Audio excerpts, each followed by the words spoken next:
Baik, Assalamualaikum warahmatullahi wabarakatuh. Salam Pramuka.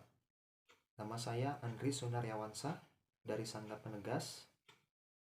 Hari ini saya akan menjelaskan ringkasan materi dari hari ketiga, ya. Yang pertama ada penyusunan program gudeg dan pembinaan penegak.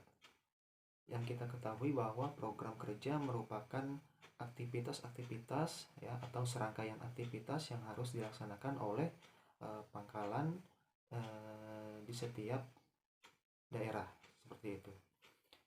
Nah, program kerja tersendiri ini yang yang salah satunya adalah merupakan program gudeg, yaitu dibuat dari uh, sinkronisasi antara program kerja dari Dewan Penegak maupun dari program gudeg itu sendiri, ya.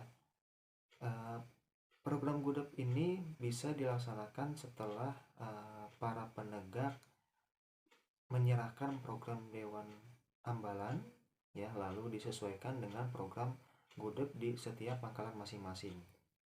Nah, jenis programnya itu ada tiga: program jangka panjang, program jangka pendek, dan program partisipasi. Kalau misalkan program jangka panjang, nah itu bisa dikatakan misalkan dalam satu periode itu ada 2 tahun, ya, dan setiap kegiatannya itu bisa berulang lagi, gitu ya, bisa berulang kembali. Jadi bisa disebut dengan jangka panjang, seperti itu. Mungkin dari awalnya dimasukkan ke dalam program jangka pendek, tapi karena evaluasi dari tahun ke tahun itu baik dan bermanfaat bagi semuanya, bisa saja menjadi program jangka panjang, ya, yang dilakukan setiap tahun ataupun berulang, seperti itu.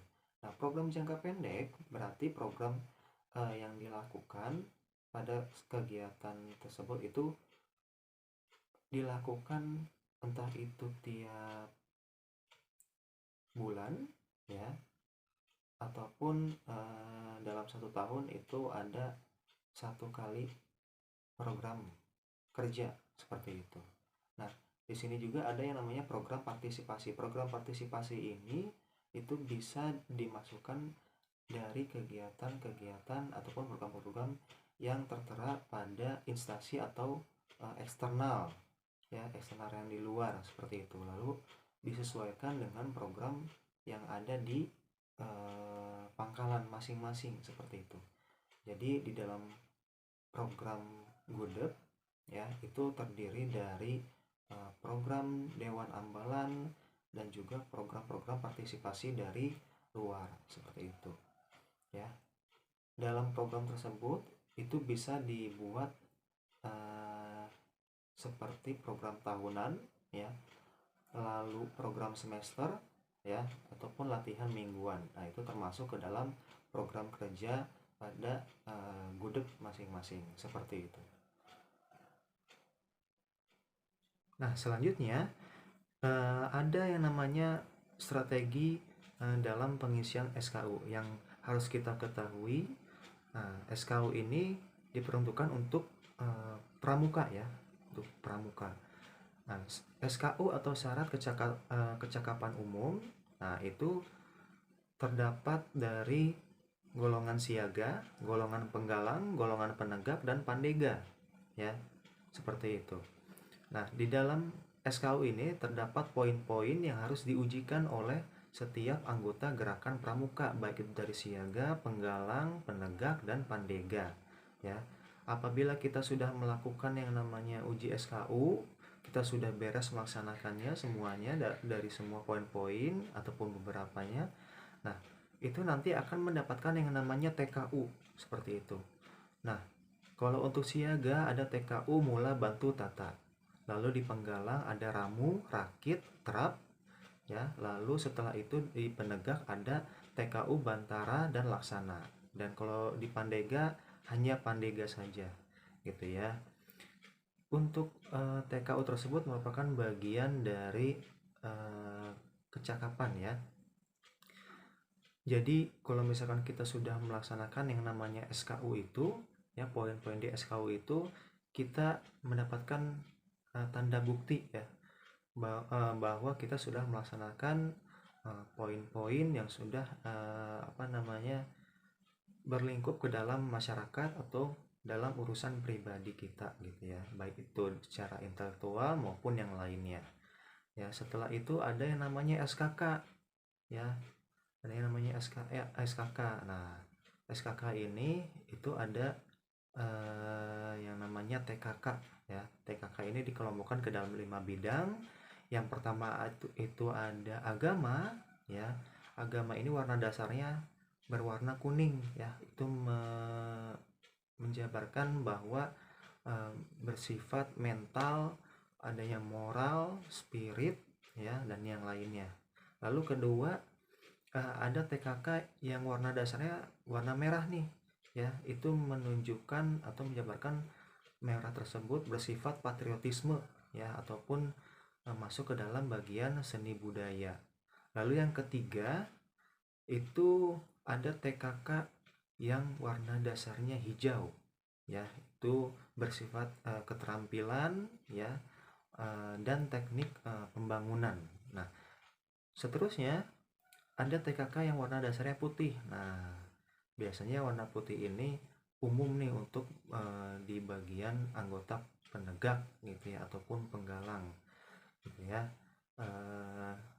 Secara umum atau sifatnya itu warna dasar putih adalah menerangkan ketangkasan ya, ketangkasan dari seorang anggota gerakan pramuka ya.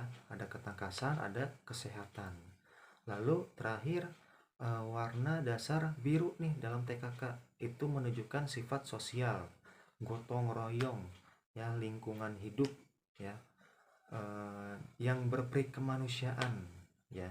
Jadi semua TKK itu dalam 5 bidang tersebut itu ada makna-maknanya ya. Jadi tidak sembarangan dalam memilih warna-warna dalam suatu bidang seperti itu. Nah, setelah itu ada strategi ya, ada strategi dalam pencapaian SKU ya, SKK maupun SPG seperti itu. Nah, strateginya yang dilakukan oleh pembina banyak nih ya, bervariasi dari tiap pangkalan ya, tergantung adat tampilan tersebut ya, sumber daya manusianya juga, dan program-program yang tertera seperti itu. Bisa saja pembina itu melakukan atau melakukan SKU itu, pengujian SKU dalam satu hari ya, dalam satu hari dengan berbeda-beda tanggal ya, ataupun dilakukan secara bertahap ya. Jadi secara umum itu kalau dalam pengujian SKU memang tidak boleh dilakukan secara satu hari penuh ya, harus dilakukan secara bertahap, baik itu 2 bulan maupun 3 bulan seperti itu ya. Nah, seorang anggota penegak juga sudah harus memiliki pemahaman ya sebelum melakukan pengujian SKU nih ya. Itu bisa saja dilakukan berbagai macam cara ya, apalagi sekarang di masa pandemi seperti ini bisa melalui video ya, dengan platform-platform yang disediakan gitu ya. Jadi lebih mudah lagi, walaupun tidak berada dalam satu tempat tapi sudah bisa berkomunikasi dua arah gitu ya, bertatap muka gitu dengan seorang pembina selaku penguji SKU seperti itu, ataupun tugas-tugasnya dalam bentuk makalah ya, ataupun video dengan beberapa poin yang dia sampaikan seperti itu. Sekali ragam keterampilan di dalam penegak seperti itu. Kita ketahui dari golongan siaga, penggalang itu banyak sekali peminatnya ya. Lalu selanjutnya di pangkalan SMA sederajat ya, khususnya untuk penegak itu kurang sekali minat masuk ke dalam organisasi pramuka ya, yang harus dievaluasi berulang kali oleh para mabigus, terus ketua gudeg maupun dewan ambalan yang lainnya. Nah, kita harus mengetahui ini kenapa. Jadi ada strategi-strategi yang harus dijalankan oleh pembina gitu ya. Nah, seorang pembina penegak ya kepada anggota penegak itu harus pelan-pelan ya, memberikan arahan ataupun pertanyaan ya, secara pelan-pelan, bertahap, dengan sabar, tidak usah memakai amarah yang berlebihan gitu, atau obsesi yang berlebihan gitu ya. Nah, itu strategi cara untuk mendekatkan kepada anggota penegak, supaya anggota penegak nyaman sama kita nih di dalam organisasi pramuka dari setiap pangkalan ya. Lalu keterampilan kepramukaan ini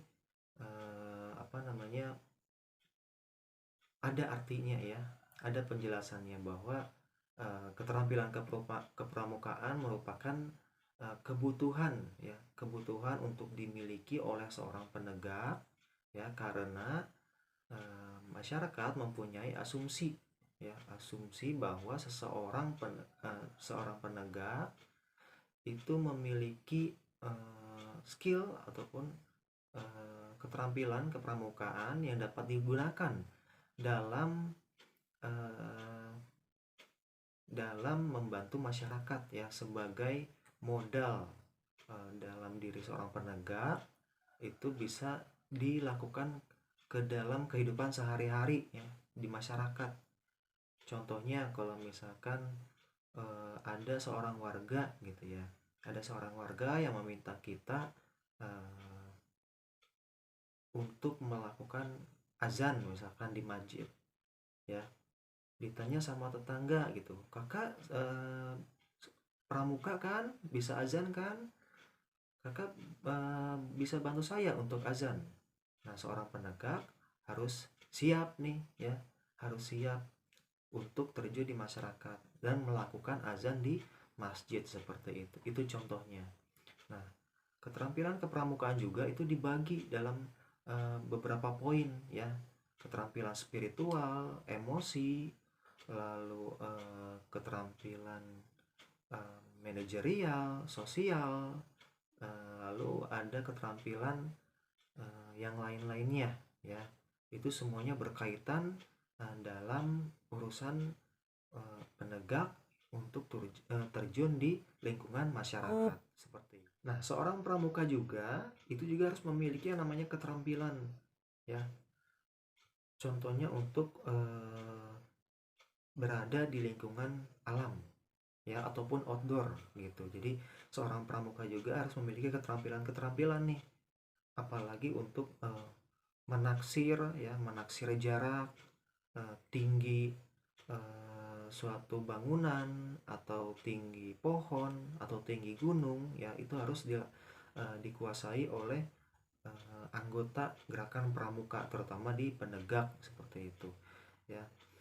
Lalu harus mengetahui, memahami arah mata angin ya. Arah mata angin juga itu penting. Banyak sekali caranya untuk menentukan arah mata angin ya.